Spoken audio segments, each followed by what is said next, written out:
Football is a universal term that carries many different meanings across the globe. To most countries, football refers to the kicking game of association football, or it could refer to rugby football, a carrying game that features backwards and lateral passes and scrummages that determine possession of the ball. The Australians, in fact, have produced their own brand of football centered on the art of the punt kick and on batting the ball with the fist. And in North America, the United States and Canada played two similar yet distinct forms of gridiron football that includes forward passing, rushing, place kicking, punting, and tackling. Though gridiron football does share some elements of its game with other codes of football, it does look distinctly different in its gameplay, since it doesn't have the constant free-flowing style of play seen in the other football codes. Oftentimes, people who aren't accustomed to watching American or Canadian football will comment on the slow pace of the game, asking why the teams stop and huddle after each play, or may even ask what a play is. The answers to these questions can be traced back to a single rule that brought about the tactically complex nature of gridiron football that uses formations, blocking schemes, and choreographed motions to advance the ball downfield. That is, the line of scrimmage. While the forward pass, legalized blocking, and unlimited substitutions have all been crucial in developing gridiron football's identity, the game would not be possible without the line of scrimmage, in which one team has uncontested possession of the ball, leading to a myriad of formations and plays on offense and defense. But as with all innovations, the inspiration behind the line of scrimmage came through trial and error, and progressively evolved from the most distinct elements in any code of football, the scrum. Though the scrum is most identified with rugby union, many football codes prior to rugby union incorporated some type of a scrum into their game. The Eton Wall game, for example, has been played since the late 1700s and is played on a narrow strip of land that is about 5 yards wide from a brick wall and runs 120 yards long. The game features 11 players that form what is called a bully, which is essentially a rugby-style scrummage against the wall to contest possession of the ball. Once a team secured possession, his teammates would either congregate around him to push him forward or kick the ball on the ground downfield. Flash forward to the early 1800s, when the game of rugby was continuously being developed and codified, the scrum became a fixture in the sport and was the primary method of advancing the ball. Though rugby today is a game of systematic lateral and backwards passes that stretches across the vast field of play, the early days of rugby, played with 20 men per side, was a very compact game, with 15 men scrums that would last up to 10 minutes.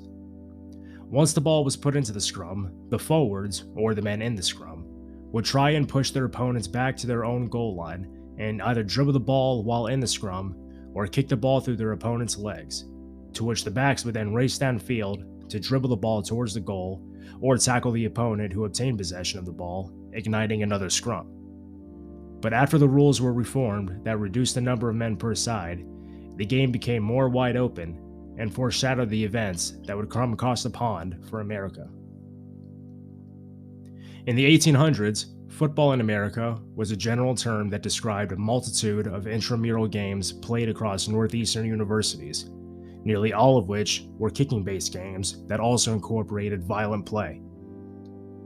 In the early 1870s, the Ivy League schools assembled to draft a set of rules for football that all colleges would abide by in competition. The rules were agreed upon, and they were centered around the kicking game, and running with the ball was prohibited. Harvard chose not to abide by these rules, instead deciding to revive a local game played by many students back in their high school days, known as the Boston game. Created by Garrett Smith Miller and the Oneida Football Club, the game featured elements from both rugby and soccer, with a minimum of 10, but no more than 15 men per side who were permitted to kick and catch the ball. Furthermore, a player had the right to pick it up, run with, or throw the ball if he was being pursued by an opponent, and by doing so, made him eligible to be tackled. Due to their deviation from the rules of football played by other Ivy Leagues, Harvard did not participate in intercollegiate matches with their contemporaries. Rather, in 1874, they would agree to an international contest with the young men of McGill University from Montreal, Quebec, in Canada.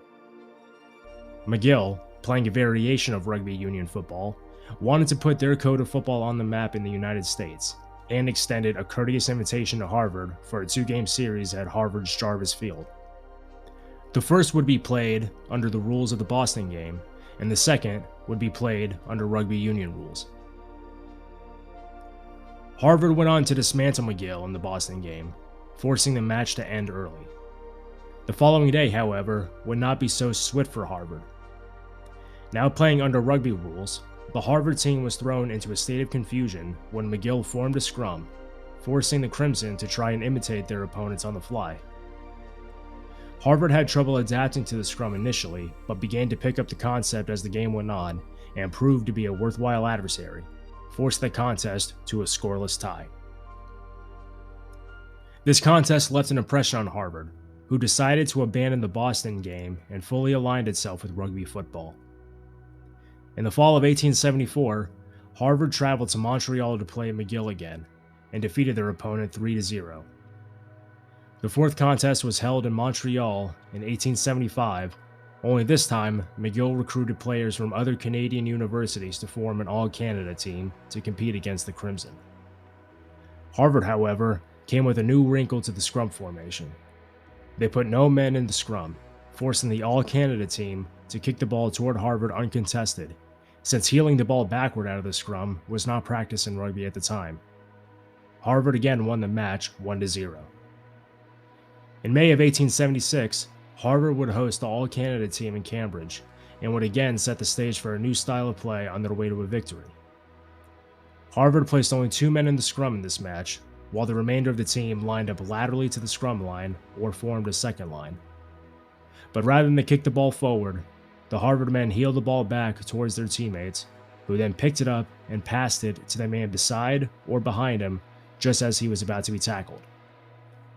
Canadian football historian Ian Spears said of this, quote, "This open formation was no minor tinkering with the game of rugby, but rather something that heralded the emergence of a distinct game."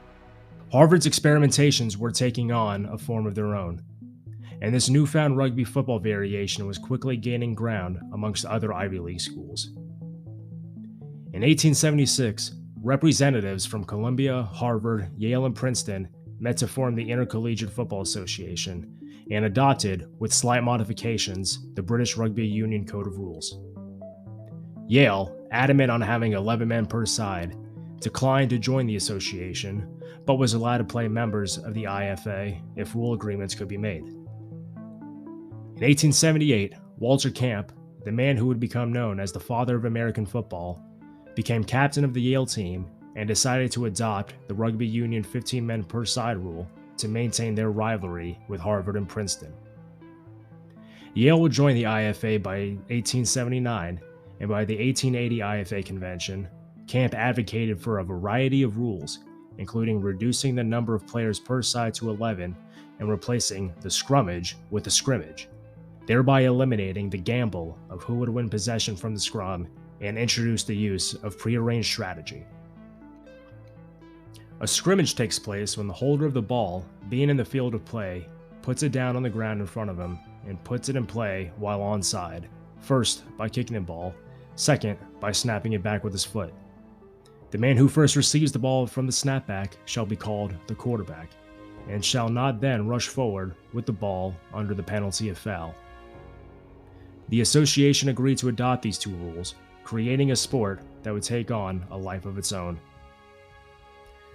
This rule change proved to be vital in shaping gridiron football, and though it didn't come until 1880, Harvard's experimentations with the scrum and the heelback technique against their Canadian opposition sparked a new concept that led to a distinct game from its predecessors.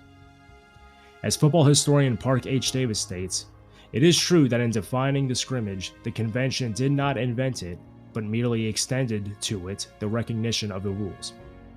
The play itself had been evolving gradually through the genius of the collegians in actual play, and thanks to the ingenuity of the Harvard squad in their matches against McGill, the foundations for the new gridiron game were now set."